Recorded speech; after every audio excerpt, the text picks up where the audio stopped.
8ನೇ ತರಗತಿ ಗಣಿತ ಅಧ್ಯಾಯ 3 ಸಂಖ್ಯೆಗಳ ಕತೆ. ಇವತ್ತಿನ ವಿಡಿಯೋದಲ್ಲಿ ಪೇಜ್ ನಂಬರ್ 65ರಲ್ಲಿ ಬರುವಂತಹ ಕಂಡುಹಿಡಿಯಿರಿ ವಿಭಾಗದಲ್ಲಿ ಕ್ವಶನ್ ನಂಬರ್ 3ರ ಸೊಲ್ಯೂಷನನ್ನು ಕಂಡುಹಿಡಿಯೋಣ.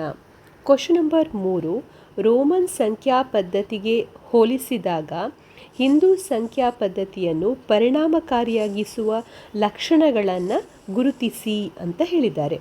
ಅಂದರೆ ನಾವು ಹಿಂದೂ ಸಂಖ್ಯಾ ಪದ್ಧತಿ ಮತ್ತು ರೋಮನ್ ಸಂಖ್ಯಾ ಪದ್ಧತಿ ಎರಡನ್ನು ತೆಗೆದುಕೊಂಡಾಗ ಈ ಎರಡು ಸಂಖ್ಯಾ ಪದ್ಧತಿಯಲ್ಲಿ ಹೆಚ್ಚು ಎಫಿಷಿಯೆಂಟ್ ಅಥವಾ ಹೆಚ್ಚು ಪರಿಣಾಮಕಾರಿಯಾಗಿರುವಂತಹ ಸಂಖ್ಯಾ ಪದ್ಧತಿಯು ಹಿಂದೂ ಸಂಖ್ಯಾ ಪದ್ಧತಿಯಾಗಿದೆ. ಆ ಹಿಂದೂ ಸಂಖ್ಯಾ ಪದ್ಧತಿಯ ಯಾವ ಲಕ್ಷಣಗಳು ಈ ಸಂಖ್ಯಾ ಪದ್ಧತಿಯನ್ನು ಇನ್ನೂ ಎಫಿಷಿಯೆಂಟಾಗಿ ಮಾಡ್ತದೆ ಅಂತ ಹೇಳಿ ನಾವಿಲ್ಲಿ ಆ ಲಕ್ಷಣಗಳನ್ನು ಬರೀಬೇಕು.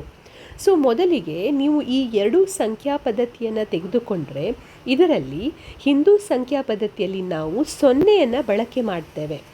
ಆದರೆ ರೋಮನ್ ಸಂಖ್ಯಾ ಪದ್ಧತಿಯಲ್ಲಿ 0ಯ ಬಳಕೆ ಇಲ್ಲ ಅಥವಾ 0ನ ಪ್ರತಿನಿಧಿಸಲಿಕ್ಕೆ ಯಾವುದೇ ಚಿಹ್ನೆಗಳು ಕೂಡ ಇಲ್ಲ.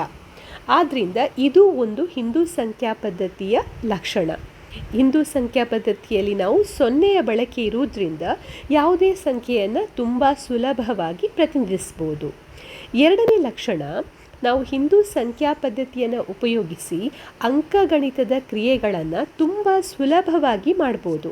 ಈಗ ಅಂಕಗಣಿತದಲ್ಲಿ ಮುಖ್ಯವಾಗಿ 4 ಕ್ರಿಯೆಗಳಿವೆ. ಯಾವುದೆಲ್ಲ? ವ್ಯವಕಲನ, ಸಂಕಲನ, ಹಾಗೆ ಗುಣಾಕಾರ, ಈ ರೀತಿಯಲ್ಲಿ 4 ಕ್ರಿಯೆಗಳಿವೆ. ಈ 4 ಕ್ರಿಯೆಗಳನ್ನು ನಾವು ಹಿಂದೂ ಸಂಖ್ಯಾ ಪದ್ಧತಿಯಲ್ಲಿ ಯಾವುದೇ ಸಂಖ್ಯೆಯೊಂದಿಗೆ ತುಂಬ ಸುಲಭವಾಗಿ ಮಾಡ್ಬೋದು.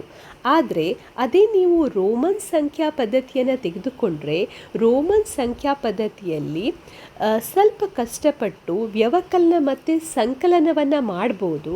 ಆದರೆ ಗುಣಾಕಾರ ಮತ್ತು ಭಾಗಾಕಾರವನ್ನು ಮಾಡೋದು ತುಂಬ ಕಷ್ಟ. ಇಲ್ಲಿ ನಾವು ಹಿಂದಿನ ವಿಡಿಯೋದಲ್ಲಿ ನೋಡಿದ್ದೇವೆ. ಈ ಒಂದು ಉದಾಹರಣೆಯಲ್ಲಿ ನೀವು ನೋಡ್ಬೋದು, ಇಲ್ಲಿ ಈ ಎರಡು ರೋಮನ್ ಸಂಖ್ಯೆಗಳನ್ನು ಆ್ಯಡ್ ಮಾಡಬೇಕು ಅಂತಾದರೆ ಪ್ರತಿಯೊಂದು ಚಿಹ್ನೆಗಳನ್ನು ಕೌಂಟ್ ಮಾಡಿ ಮತ್ತೆ ಆ್ಯಡ್ ಮಾಡಬೇಕು. ಸೊ ಇದು ತುಂಬ ಸಮಯವನ್ನು ತೆಗೆದುಕೊಳ್ಳುತ್ತದೆ. ಅದೇ ರೀತಿ ವ್ಯವಕಲನ ಕೂಡ ಹಾಗೇನೆ. ಹಾಗೆ ಗುಣಾಕಾರವನ್ನು ಕೂಡ ನಾವು ನೋಡಿದ್ದೇವೆ. ಇಲ್ಲಿ ಗುಣಾಕಾರ, ಸಣ್ಣ ಸಂಖ್ಯೆಗಳ ಗುಣಾಕಾರವನ್ನು ರೋಮನ್ ಸಂಖ್ಯೆಯಲ್ಲಿ ಮಾಡ್ಬೋದು. ಆದರೆ ದೊಡ್ಡ ಸಂಖ್ಯೆಗಳನ್ನು, ದೊಡ್ಡ ಚಿಹ್ನೆಗಳನ್ನು ಕೊಟ್ಟಾಗ ಅವುಗಳ ಗುಣಾಕಾರವನ್ನು ಮಾಡೋದು ತುಂಬ ಕಷ್ಟದ ಕೆಲಸ. ಕೆಲವೊಂದು ಸಂಖ್ಯೆಗಳಿಗೆ ಗುಣಾಕಾರವನ್ನು ಮಾಡಲಿಕ್ಕೆ ಸಾಧ್ಯನೇ ಇಲ್ಲ. ಹಾಗಾಗಿ ಇದು ಕೂಡ ಒಂದು ಲಕ್ಷಣ ಅಂತ ಹೇಳ್ಬೋದು. ಹಿಂದೂ ಸಂಖ್ಯಾ ಪದ್ಧತಿಯಲ್ಲಿ ನಾವು ಅಂಕಗಣಿತದ ಕ್ರಿಯೆಗಳನ್ನು ತುಂಬ ಸುಲಭವಾಗಿ ಮಾಡ್ಬೋದು. ಮೂರನೇ ಲಕ್ಷಣ, ಹಿಂದೂ ಸಂಖ್ಯಾ ಪದ್ಧತಿಯು ಸ್ಥಾನ ಬೆಲೆಯನ್ನು ಸೂಚಿಸುತ್ತದೆ. ಸ್ಥಾನ ಬೆಲೆ ಅಂತ ಹೇಳಿದರೆ ಏನರ್ಥ? ಈಗ ನೀವು ಒಂದು ಸಂಖ್ಯೆಯನ್ನು ಬರೀತೀರಾ. ಈಗ ನಾನು ಒಂದು ಸಂಖ್ಯೆಯನ್ನು ಬರ್ತಿದ್ದೇನೆ 215 ಅಂತ ಹೇಳಿ. ಇದರಲ್ಲಿ 200, 100 2 ಸಲ ಇದೆ, ಹಾಗೆ 10 ಮತ್ತು 5 ಇದನ್ನು ಈ ರೀತಿಯಲ್ಲಿ ನಾವು ಬಿಡಿಸಿ ಬರೀಬಹುದು. ಸೊ 215 ಒಂದು ಸಂಖ್ಯೆ, ಆದರೆ ಇಲ್ಲಿರುವಂಥ ಪ್ರತಿಯೊಂದು ಡಿಜಿಟ್ಸ್ ಏನಿದೆ, ಅಂಕಿಗಳಿಗೆ ಅದರದೇ ಆದಂಥ ಸ್ಥಾನ ಇದೆ.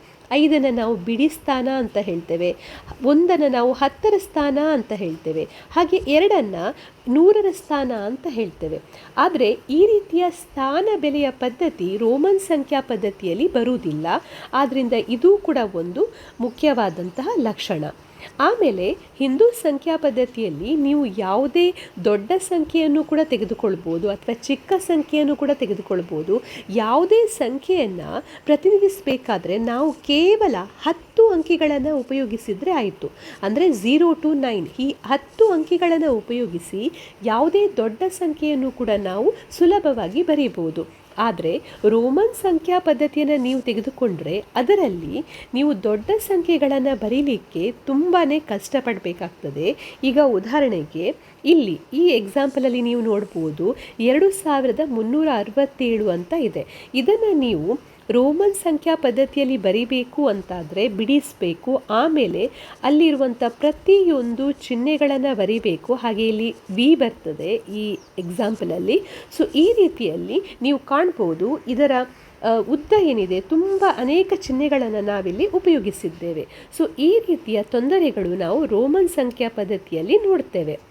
ಹಾಗಾಗಿ ಈ 4 ಲಕ್ಷಣಗಳನ್ನು ನೀವಿಲ್ಲಿ ತೆಗೆದುಕೊಳ್ಬೋದು. ಮೊದಲನೇದು ಹಿಂದೂ ಸಂಖ್ಯಾ ಪದ್ಧತಿಯಲ್ಲಿ 0 ಇದೆ. ಎರಡನೇದು ಹಿಂದೂ ಸಂಖ್ಯಾ ಪದ್ಧತಿಯಲ್ಲಿ ನಾವು ಅಂಕಗಣಿತದ ಕ್ರಿಯೆಗಳನ್ನು ಸುಲಭವಾಗಿ ಮಾಡ್ಬೋದು. ಹಿಂದೂ ಸಂಖ್ಯಾ ಪದ್ಧತಿಯಲ್ಲಿ ಸ್ಥಾನ ಬೆಲೆಯನ್ನು ನಾವು ಉಪಯೋಗಿಸ್ತೇವೆ. ಹಾಗೆ ಹಿಂದೂ ಸಂಖ್ಯಾ ಪದ್ಧತಿಯಲ್ಲಿ 10 ಸಂಖ್ಯೆಗಳನ್ನು ಉಪಯೋಗಿಸಿ ಯಾವುದೇ ಸಂಖ್ಯೆಯನ್ನು ನಾವು ಸುಲಭವಾಗಿ ಬರಿಬೋದು. ಇದರ ವಿವರಣೆಯನ್ನು ನಾನೀಗ ಇಲ್ಲಿ ಕೊಟ್ಟಿದ್ದೇನೆ. ಈ ರೀತಿ ನೀವು 4 ಪಾಯಿಂಟ್ಸ್ಗಳನ್ನು ಬರಿಬೋದು. ಹಿಂದೂ ಸಂಖ್ಯಾ ಪದ್ಧತಿಯಲ್ಲಿ 0ಯ ಬಳಕೆಯಿಂದ ಲೆಕ್ಕಾಚಾರ ಸುಲಭವಾಗಿದೆ. ಹಿಂದೂ ಸಂಖ್ಯಾ ಪದ್ಧತಿಯಲ್ಲಿ ಅಂಕಗಣಿತದ ಕ್ರಿಯೆಗಳನ್ನು ಸುಲಭವಾಗಿ ಮಾಡ್ಬೋದು. ಹಾಗೆ ಹಿಂದೂ ಸಂಖ್ಯಾ ಪದ್ಧತಿಯು ಸ್ಥಾನ ಬೆಲೆಯನ್ನು ಬಳಸುತ್ತದೆ. ಹಿಂದೂ ಸಂಖ್ಯಾ ಪದ್ಧತಿಯು ಯಾವುದೇ ಸಂಖ್ಯೆಯನ್ನು ಬರೆಯಲು 10 ಅಂಕಿಗಳನ್ನು ಬಳಸುತ್ತದೆ. ಈ ರೀತಿಯಲ್ಲಿ ನೀವು ಇದರ ಲಕ್ಷಣಗಳನ್ನು ಬರೀಬೋದು. ನಂತರ ನಾವು ಮುಂದಿನ ಕ್ವಶನಿಗೆ ಹೋಗುವ. ಮುಂದೆ ಇಲ್ಲಿ ಕೊಟ್ಟಿರುವಂತಹ ಕ್ವಶನ್ ನಂಬರ್ 4, ಈ ವಿಭಾಗದಲ್ಲಿ ಚರ್ಚಿಸಿದ ಆಲೋಚನೆಗಳನ್ನು ಬಳಸಿಕೊಂಡು ನೀವು ಮೊದಲು ಮಾಡಿರಬಹುದಾದ ಸಂಖ್ಯಾ ಪದ್ಧತಿಯನ್ನು ಪರಿಷ್ಕರಿಸಲು ಪ್ರಯತ್ನಿಸಿ ಅಂತ ಕೊಟ್ಟಿದ್ದಾರೆ. ಅಂದರೆ ನಾವು ಹಿಂದಿನ ವಿಭಾಗದಲ್ಲಿ ಕಂಡುಹಿಡಿಯಿರಿ ಎನ್ನುವಂತಹ ವಿಭಾಗದಲ್ಲಿ ನಾವು ನಮ್ಮದೇ ಆದಂತಹ ಒಂದು ಸಂಖ್ಯಾ ಪದ್ಧತಿಯನ್ನು ರಚಿಸಿದ್ದೇವೆ. ಈಗ ನಾವು ಅದೇ ರೀತಿ ಇರುವಂತಹ ಸಂಖ್ಯಾ ಪದ್ಧತಿಯನ್ನು ಗುಮುಲ್ಗಲ್ ಅಂದರೆ ಆಸ್ಟ್ರೇಲಿಯನ್ ಸಂಖ್ಯಾ ಪದ್ಧತಿ ಏನಿದೆ ಆ ರೀತಿಯಲ್ಲಿ ಉಪಯೋಗಿಸಿ ಬಿಡಿಸಬೇಕು ಅಥವಾ ಮಾಡಬೇಕು. ಸೊ ಹೇಗೆ ಮಾಡ್ಬೋದು ಅದನ್ನು? ಸೊ ಕ್ವಶನ್ ನಂಬರ್ 4 ನೀವು ಈ ರೀತಿಯಲ್ಲಿ ಬರೀಬೋದು. ಈಗ ಉದಾಹರಣೆಗೆ ನಿಮ್ಮದೇ ಆದಂಥ ಒಂದು ಸಂಖ್ಯಾ ಪದ್ಧತಿಯನ್ನು ರಚಿಸಬೇಕು. ಅದರಲ್ಲಿ 1 ಮತ್ತು 2 ಇರಬೇಕು. ಸೊ 1 ಅಂತ ಹೇಳಿದರೆ ಸರ್ಕಲ್, 2 ಅಂತ ಹೇಳಿದರೆ ನಾನಿಲ್ಲಿ ಟ್ರ್ಯಾಂಗಲ್ ಅಥವಾ ತ್ರಿಭುಜವನ್ನು ತೆಗೆದುಕೊಳ್ತೇನೆ. ನಂತರ ಈಗ ಗುಮುಲ್ಗಲ್ ಸಂಖ್ಯಾ ಪದ್ಧತಿಯಲ್ಲಿ ಏನು ಮಾಡ್ತಾರೆ, ಅವರು ಉಕಾಸರ್, ಉರಾಪನ್ ಅದನ್ನು ಬರೀತಾರೆ. 2 ಅಕ್ಷರಗಳನ್ನು ತೆಗೆದುಕೊಂಡು ಉಳಿದ ಸಂಖ್ಯೆಗಳನ್ನು ಪ್ರತಿನಿಧಿಸ್ತಾರೆ. ಇಲ್ಲಿ ಕೂಡ ಈಗ ನೀವು 2 ಚಿಹ್ನೆಗಳನ್ನು ತೆಗೆದುಕೊಂಡು ಉಳಿದ ಸಂಖ್ಯೆಗಳನ್ನು ಪ್ರತಿನಿಧಿಸಬೇಕು. ಈಗ 3 ಅಂತ ಹೇಳಿದರೆ ನಾವು ಹೇಗೆ ಬರೀಬೋದು, 2+1 ಅಂತ ಹೇಳಿದರೆ ಟ್ರ್ಯಾಂಗಲ್ ಮತ್ತು ಸರ್ಕಲ್, ತ್ರಿಭುಜ ಮತ್ತು ವೃತ್ತ. ಸೊ ತ್ರಿಭುಜ ಅಂದರೆ 2 ಮತ್ತು ವೃತ್ತ ಅಂದರೆ 1, 2+1 3. ಹಾಗೆ 4 ಅಂತ ಹೇಳಿದರೆ ತ್ರಿಭುಜ ಮತ್ತು ತ್ರಿಭುಜ. ಸೊ ಒಂದು ತ್ರಿಭುಜ ಅಂತ ಹೇಳಿದರೆ 2. ಸೊ ಇನ್ನೊಂದು ತ್ರಿಭುಜವನ್ನು ಬರೆದಾಗ ಅದು 2+2 ಅಂತ ಹೇಳಿದರೆ 4 ಆಗ್ತದೆ. ಹಾಗೆ 5 ಹೇಗೆ ಪ್ರತಿನಿಧಿಸ್ತೀರಾ? 5 ಅಂತ ಹೇಳಿದರೆ ತ್ರಿಭುಜ ಹಾಗೆ ಇಲ್ಲಿ ಸರ್ಕಲ್. ಸೊ 2+2+1 5.